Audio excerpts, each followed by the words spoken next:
슬기로운 4대 보험 실무책 해설에 대한 동영상 시작하겠습니다. 제36단원과 제37단원 내용 말씀드리겠습니다. 중소기업 사업주와 특고 근로 종사자에 대한 내용입니다. 해당 내용이 처음 시행될 때는 언론 보도는 많은 편이었지만 급여 업무 담당자 입장에서는 특별한 내용이 많지는 않습니다. 중소기업 사업자는 공단의 승인을 얻어 산재보험에 가입할 수 있고요. 보험료 산정을 위한 월 보수액 및 평균임금의 내용은 고용노동부 장관이 고시하는 금액으로 합니다. 이 내용은 앞선 제5단원에서도 말씀드린 적이 있습니다. 그리고 임의가입 형식이다 보니 보험료가 체납되는 기간 중에는 보험급여가 제한되는 내용 정도가 있습니다. 조문을 통해 관련 내용을 확인해 보겠습니다. 중소기업 사업주의 산재보험 관련된 내용 살펴보겠습니다. 앞선 5단원에서도 살펴봤지만 고용노동부 장관이 고시한 내용입니다. 그래서 매년 고시를 하는데요. 중소기업 사업주 월보수액 및 평균임금, 그래서 월보수액은 보험료를 낼 때 기준이고요.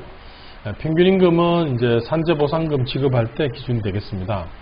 보시다시피 매년 이렇게 기준이 변합니다. 참고로 자영업자의 그 고용보험과 관련된 내용도 고시에게 있죠. 그래서 이렇게 규정이 되어 있습니다.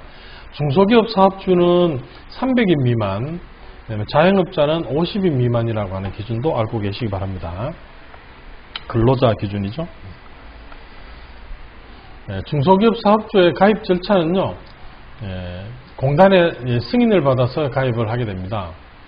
그 다음에 사촌 이내의 친족으로서 대통령령으로 정하는 요건을 갖춰 해당 사업에 노무를 제공하는 사람, 그러니까 근로자로 보기는 힘든 그런 경우에도 공단의 승인을 받아 보험에 가입할 수 있습니다.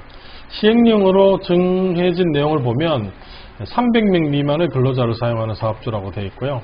근로자를 사용하지 않는 사람도 마찬가지로 적용이 됩니다. 만약에 가입을 했는데요, 그 기간 중에 300인 이상의 근로자를 사용하게 된 경우라도 본인이 원하면 계속 가입을 할 수 있는 제도를 두고 있습니다.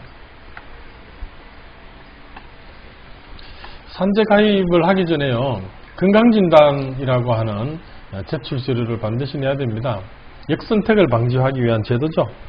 건강이 좋지 않은 그런 사업주만 가입을 하는 것을 방지하기 위해서 이런 규정이 있습니다. 명의사업주와 실제 사업주가 배우자 관계인 경우, 그런 경우에 이제 이런 서류를 내야 되고요. 중소기업 사업주가 둘 이상, 즉 공동대표인 경우에 각각의 사업주가 개별적으로 가입해야 되고요. 한 사업주가 둘 이상의 사업을 행하는 경우에 각각의 사업에 모두 가입을 해야 됩니다. 업무상 재해와 보험급여의 기준을 보면 산재법 시행령에 보험급여의 내용에 대해서 구체적으로 정하고 있는데요. 이 내용은 중소기업 사업주에게 그대로 적용이 됩니다. 읽어보시면 27조, 28조, 여기 29조가 빠졌죠? 근데 29조는 법전을 찾아보시면 삭제된 내용이에요. 그래서 27조부터 36조까지 산재와 관련된 모든 케이스에 적용이 됩니다. 그래서 출퇴근 중의 사고에도 적용이 됩니다.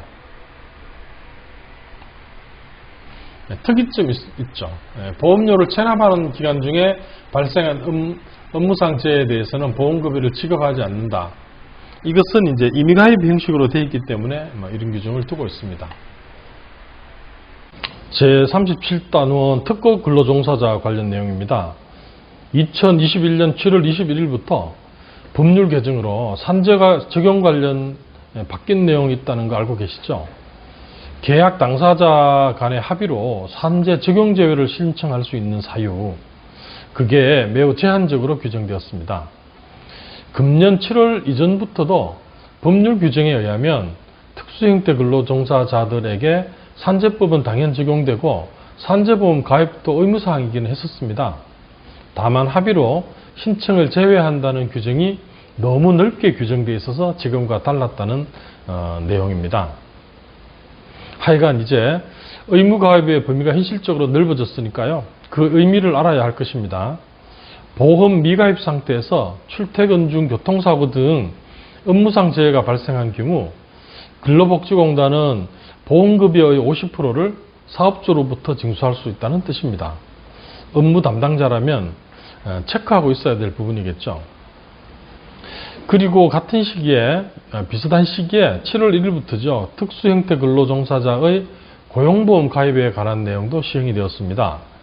이 내용은 21단원에서 잠깐 언급하긴 했습니다만 다시 한번 간단하게 살펴보겠습니다. 특수형태 근로종사자 산재보험 관련된 내용 말씀드리겠습니다. 실질적으로 산재보험이 보호하는 영역에 포함될 수 있도록 금년 7월 21일 시행되는 개정법에 종전에 비해서 적용 제외 요건을 강화했습니다. 무슨 말인지 이 법조문을 보면서 살펴보겠습니다. 우선 산재법 125조를 보면요. 종전의 특수형태 근로종사자의 상당 직종은 근로자인지 아닌지 소송으로 많이 다퉜거든요. 그런데 이제 그렇게 소송으로 다툴 일이 좀 적어질 것 같습니다. 법에 특수형태 근로종사자에 대한 정의를 근로기준법에 적용되지 아니하는 사람으로 규정을 해놓았기 때문입니다. 그래서 시행령에 가보면 특수형태 근로종사자의 범위를 보험 설계사, 골프장 캐디 등을 포함해서 15개 직종으로 되어 있습니다. 특수형태 근로자는 이 법을 적용할 때는 그 사업의 근로자로 본다 이렇게 해놓고요. 다만 특수형태 근로종사자가 사항에 따라 이 법의 적용 제어를 신청한 경우에는 근로자로 보지 아니한다. 이 사항의 내용이 7월 21일부터 시행되는 것입니다. 사항을 한번 보겠습니다. 특수형태 근로종사자가 다음 각호 어느 하나의 사유에 해당하는 경우 특수형태 근로종사자 또는 사업주는 보험료 징수법이 정하는 바에 따라 공단에 이 법의 적용 제외를 신청할 수 있다. 각호에 해당하는 경우에만 적용 제외 신청할 수 있는 거죠. 그래서 특수형태 근로종사자가 부상, 질병, 임신, 출산, 육아로 1개월 이상 휴업하는 경우 사업주의 기책 사유에 따라 특수형태 근로종사자가 1개월 이상 휴업하는 경우 그 밖에 1호 또는 2호에 준하는 사유로서 대통령령으로 정하는 사유. 종전에는 이런 규정이 없다 보니까요.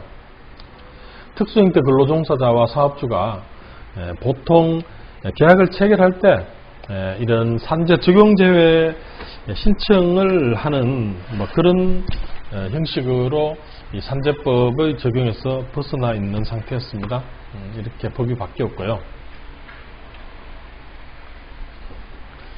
이제 그래서 종전에는 산재 적용 사업장이 아닌 사업장인 같은 경우에 14일 이내에 보험관계 성립신고서를 제출해야 됩니다.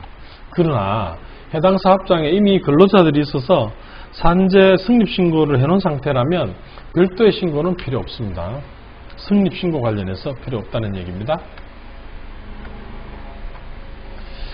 이제 용어가요, 취득신고를 여기 이 이제 종사자들 같은 경우에는 입직신고라고 부르는데요. 최초로 노무를 제공받은 경우 입직신고를 하도록 되어 있고요. 사유 발생일이 속하는 달의 다음 달 15일까지로 되어 있어서 일반 근로자들이 산재나 고용보험 취득 상실 신고를 할 때의 내용과 같습니다. 개정법의 내용은 앞에서도 말씀드렸듯이 적용 제외 신청 사유를 제한적으로 규정했다라고 하는 것입니다. 앞선 21단원에서 검토한 내용인데요. 유사한 사례가 있어서 좀 헷갈립니다. 2021년 7월 21일부터는 산재 적용 범위가 확대되었고요. 7월 1일부터는 특고종사자들의 고용보험과 관련된 내용이 시행이 됐습니다. 여기에서는 12개 직종입니다. 앞쪽에서는 산재 관련돼서는 15개 직종이었는데요. 그래서 실업급여를 받을 수 있도록 이제 보험료를 내게 되는데요. 이제 사업주 부담분이 당연히 있게 되는 거죠. 그래서 특고 0.7, 사업주 0.7 해서 일반 근로자들이 0.8로 이루어진 것에 비해서는 보험료율이 약간 낮습니다. 기여 요건 이렇게 부르는데요. 우리가 실업급여를 받기 위해서는 단위 기간 동안 일반 근로자들 같은 경우에 18개월 동안 180일의 피보험 단위 기간이 있어야 된다. 이런 말씀을 드렸습니다. 기억나시는지 모르겠습니다. 그래서 기준기간을 기여 요건의 내용에 이제 설명하고 있는데요. 이직 전 24개월이 이제 단위 기간입니다. 그 기간 중에 피보험 단위 기간이 12개월 이상이라고 해서 일반 근로자들보다는 조금 강한 규정이 적용되는 거죠. 그래서 피보험 단위 기간이라고 하는 것은 그냥 근로계약처럼 이렇게 계약이 되어 있는 기간이 아니라 유급으로, 그러니까 보수 산정의 기초가 되는 날, 이래서 유급 일을 얘기한다고 제가 미리 말씀을 드렸습니다. 이직 사유는 비자발적 이직이고요. 기초 이력의 60% 이런 내용은 일반 근로자들과 같습니다. 이상으로 36단원과 37단원의 내용을 마치도록 하겠습니다. 감사합니다.